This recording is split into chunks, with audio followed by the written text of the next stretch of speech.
Hello everyone, it's Heather, and in today's video we're going to be flying from Minneapolis to Boston. Before I take you along with us as we travel from Minneapolis to Boston today, I want to let you know that I am filming this video from a hotel. We have been here in the Twin Cities for 2 nights, 3 days and 2 nights. Well, this is the 3rd day. And we're staying at the Homewood Suites by Hilton, Edina, Minneapolis. You might be able to hear the planes. We're not too far from the airport. We're a little west of the airport. This was a very nice property. If you didn't already see it, go ahead and check out my full room tour. It's a very big, spacious room. We each had our own bed, which is a bonus. Unfortunately, the purpose we came up here for 2 extra days before our trip out east was kind of a fail. I mean, it wasn't. We came up early to spend some more time like we did last week trying to find an apartment in the Twin Cities area, and we really haven't had much luck. We're running into a couple problems. One is the places that, okay, first of all, we can't afford anything. And yeah, I got to talk to you about this first. We can't afford anything. Everything is over our budget. And I guess I must be dreaming, but apparently not. And I'm going to tell you why in a second. What I really want to spend is no more than $1,400 a month, $1,400 a month. That's pretty much the maximum of what I can afford. That, by the way, is double my current mortgage payment, which is $700 a month. I can't find anything with 3 bedrooms and 2 bathrooms, which we need, for that much. Nothing. I can't find anything anywhere in any state, in any city, for $1,400 or less that meets our criteria. And I'm really confused because I put a poll on my community tab. If you missed that poll, because by the time this video goes up, it will have been weeks. And also, by the time this video goes up, we will have moved because we have to be out of our house by the time this video is going to go up. So I don't know where we're going to be moving to. I don't know what's going to be happening. If we're going to be living in a hotel, I have no idea. It's not going well. I'm getting kind of nervous. By the time this video goes up, it'll have been a while since that poll was on my channel. So, but you can go to my community tab on my YouTube homepage and look back at the previous polls, and you'll be able to see it there. I ran a poll asking people how much they pay in rent, and I was totally stunned because as of the time I'm making this video, 60% of people said they pay less than $1,000 a month. And I don't understand that at all because I can't find rent anywhere, even 1-bedroom places for that. And I'll give you 2 examples. My son lives out east, and he's in a 1-bedroom basement apartment by himself, and he pays $1,100. My mom lives here in the Twin Cities, and she's in an over 55 building, so it's kind of discounted because it's for seniors. It's a nice building, and she's in a 1-bedroom, not big at all, and she pays, it's $1,200 something, and then it's like basically $1,300 exactly because she pays for underground parking. So please explain to me where you all live and how you are paying less than $1,000 for rent. Are you sharing an apartment with roommates? Are you not the only one who's paying the rent? I don't understand it because I can't find anything for less than $1,000. And that's even when I look at like 1-bedrooms and stuff. So, and we need a 3-bedroom. So I'm very confused. I don't understand where people are that they're paying that little for rent. And then nobody was paying more than $1,500. And I can't find anything for under $1,500. So please explain to me how you're paying that little for rent and what you're paying for rent, and put some comments down below because I'm really confused. Okay, so I made this chart because I couldn't sleep last night. And so I made this chart and I analyzed the 7 places that we've looked at so far for the criteria that we need. Now, a lot of these are needs, and a lot of them are related to my disability, honestly, in the fact that I can't do a lot of things that I used to be able to do and need certain things in the apartment and that's one of the biggest reasons we're moving is because I'm having so much trouble in the house we live in now ever since I injured and destroyed my ankle. But some of them are preferences, you know. I don't absolutely have to have a glass top stove, but I really would prefer it because I've had a glass top stove for a long time now. When I got it, I said I really don't ever want to go back to not having one. We have walkable on there, so Megan can take her walks, and that could be anything from, you know, being in a neighborhood with sidewalks to having, you know, some of the places have had walking trails nearby, which is fine. It'd be nice for it to be walkable, but some of them are needs.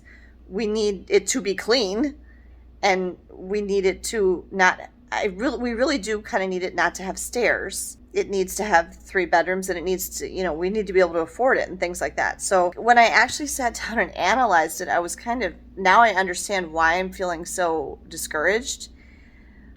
I have 14 things on here, and 3 of them got 9 of them, had 9 of them. And that was the highest. And the 3 that had 9 were all the most expensive. They were all over $2,500 a month. One of them was over $3,000. Then 2 of them got 7, so that's half the things we're looking for. It's pretty disappointing when you can only get half the things you're looking for. And then 2 of them were so bad, including the last one we saw yesterday. Like, we were traumatized by the experience, actually, honestly, of visiting those 2 places. They only got 4. Okay? So, that's not good. I mean, it's not that we're being picky, but basically what I've kind of determined is up here in the Twin Cities, anything under $2,500 a month is kind of a dump. It's not good.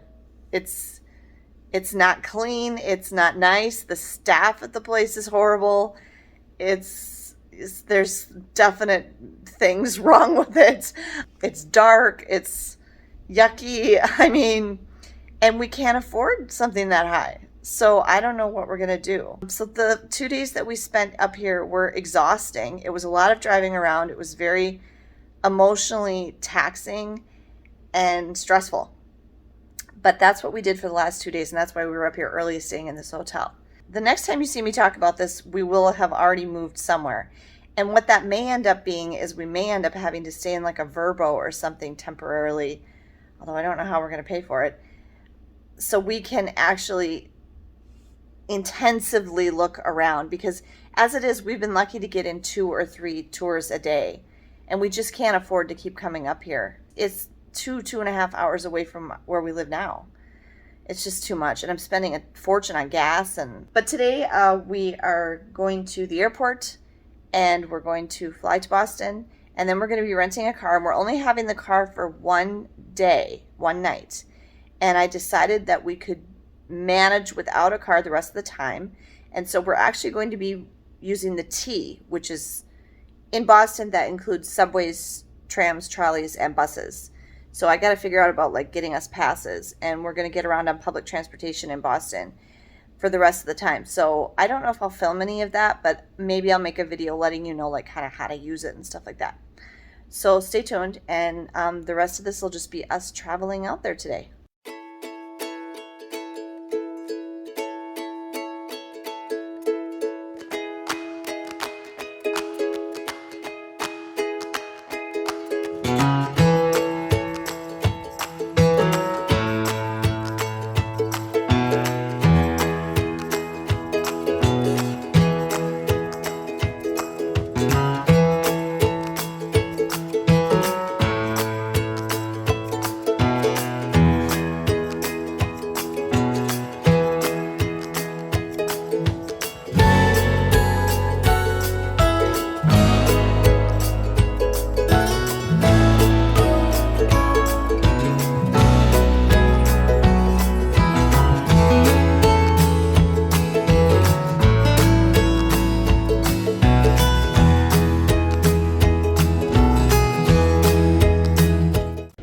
We are at the airport. We are not at our gate. This is gate C3. Our gate is C1, but it's currently 2 over that way, packed with people because there is an earlier flight to Boston, like a 1 o'clock flight, and our flight is at 3 o'clock. And they asked us when we checked in at the kiosk if we were willing to be bumped, and I said no, because we have Megan's college thing tomorrow morning and we can't risk being delayed. My ankle really hurts. I don't know what it is about the airport. I always feel like I have to walk fast, even though I'm not in a hurry, just because like everybody else is walking fast. Well, not that guy, but and so I always walk really fast, and then my ankle like almost gave out on me when we were going through the line at security. There was some kind of big delay at the TSA security check. Like when we went through the scanner, it was my turn to go through the scanner, and the kids were behind me, and we waited a long time, and they were very intensively checking the two gentlemen ahead of me. All our stuff went through the x-ray machine and everything, and then they finally closed the body scanner and said, okay everybody, because now there was a big line backed up behind me, we're gonna have you go through the x-ray machine instead. So, no, not the x-ray machine. We're gonna have you go through the metal detector instead. So that was kind of interesting. I don't know what the deal was, but even after we got our shoes on and got all situated and everything, they were still looking at those two guys. So I don't know if they were random checked or what happened, but it was a delay. Before that, we had literally walked right up to the TSA agent and everything, and there was like no wait at all. The airport is moderately busy. I've seen it much busier, but it's not quiet by any stretch of the imagination either. Ben got McDonald's for lunch, but I got Megan and I subs from Firehouse Subs, and they were really tasty. The bread was especially good.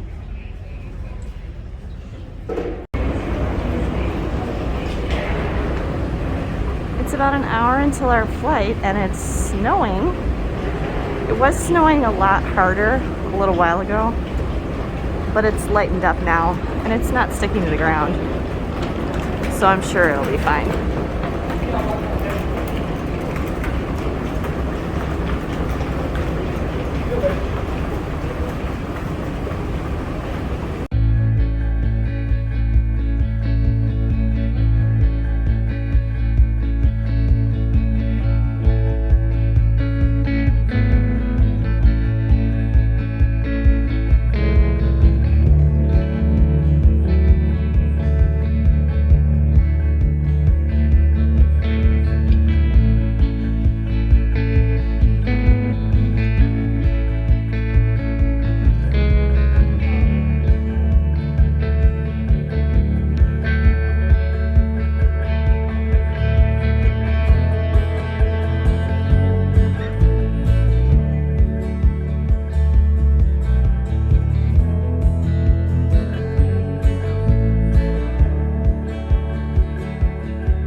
Yes, you did.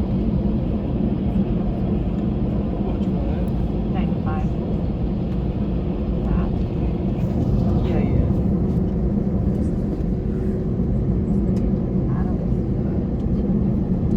She's so lazy, sure. I can't see. There's not really much to see yet. Wait till we're actually gonna go. Also, if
takeoff.